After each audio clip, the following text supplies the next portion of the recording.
Who is the biggest victim of shaitan? In the Quran, a lot of bad people are mentioned. But after shaitan, who would you put at number 2? Fir'aun. You would put Fir'aun at number 2. And I want you to note something about Fir'aun. And actually, before you know something about Fir'aun, I want you to note something about this surah. Remind yourself once again, what 3 names of Allah did we find? Rabbin Nas, Malikin Nas, Ilahin Nas. I'll tell you 3 things Allah says about Fir'aun. 1. فَقَالَ أَنَا رَبُّكُمُ الْأَعْلَى. What did he say about himself? I am Rabb. The biggest waswasa of shaitan, what you're supposed to attribute to Allah, he attributed to himself. Rabb. Listen to another ayah from Fir'aun. أَلَيْسَ لِي مُلْكُ مِصْرَ, pertaining to Fir'aun rather. أَلَيْسَ لِي مُلْكُ مِصْرَ وَهَذِهِ الْأَنْهَارُ تَجْرِي مِنْ تَحْتِي. Don't I own the kingdom of Misr? Don't these rivers flow beneath, and only I am the king of Misr? What's he referring to himself as? Malik. That's what he's referring himself. So he mentioned himself as Rabb, then he mentioned himself as Malik. What's left? Ilah. Let's see if he committed this crime too.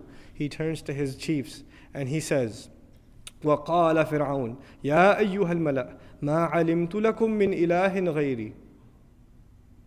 My generals, listen up. I don't know of any other ilah for you other than myself. For Fir'aun, we find himself declaring 3 things for himself. Rububiyyah, Mulk, and Uluhiyyah. All 3 for himself. Rabb, Malik, Ilah. We find this sampling that Allah has given us in the Quran is very important. It shouldn't be overlooked. And it's not just for you and I to say, oh man, Fir'aun, la'anahullah, what a loser. But there's something here. That is what the waswasa of shaitan can lead to. What was the biggest problem of shaitan? Shaitan himself, what was his biggest problem? Arrogance. Arrogance. What is the biggest thing he could instill inside a human being?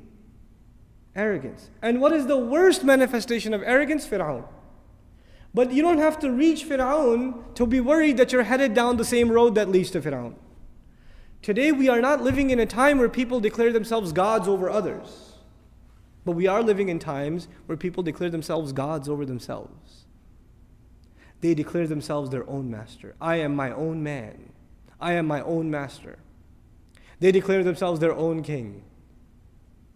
King of the house. King of my territory. King of my domain. They declare themselves their own ilah. Their own hawa, their own desires become their ilah. أَرَأَيْتَ مَنِ اتَّخَذَ إِلَهَهُ هَوَاهُ. Did you see the one who takes his desires and turns them into his ilah? Even.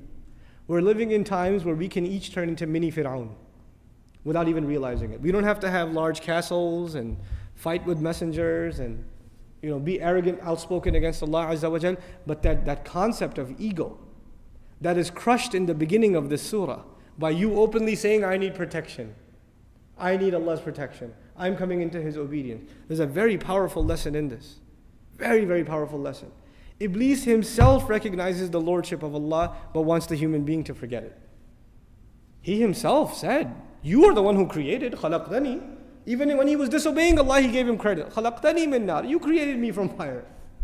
Even then he acknowledged Tawheed himself. Even he himself. But he wants the human being to forget that Tawheed. He wants the human being to become ungrateful. May Allah protect us from the waswasa of shaitan.